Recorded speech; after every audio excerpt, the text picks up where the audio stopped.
I'm going to show you how to make this really easy and gluten-free apple clafoutis. So I've got apples, butter, sugar, milk, eggs, and some gluten-free flour, and we're going to get cooking. So first you need to peel the apples and slice them in really small little chunks. Then put them in an oven-proof glass dish.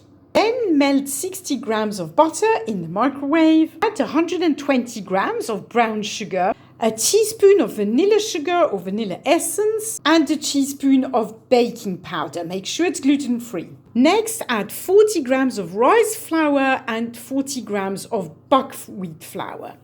Give it all a good mix. So it's going to look something like that, and then you add 4 eggs. Last, add 300 milliliters of milk and give it a good mix. I use a hand mixer at this point because it's a lot easier. As you can see, the batter is quite runny. That's completely normal. Then you simply pour the batter all over your apples. Then pop it into the oven at 200 degrees for about 50 minutes.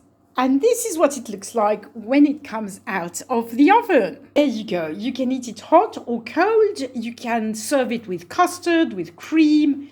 It's absolutely delicious. Okay, kids, what's the verdict? Do you like it? Love it. 10 out of 10. Delicious. Excellent.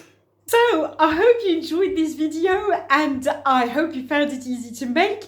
If you want the written recipe, you can go to my website, easyandglutenfree.com. If you enjoy my recipes, subscribe to my channel, hit that notification bell. That way you will be notified every time I upload a new video with a new easy and gluten-free recipe.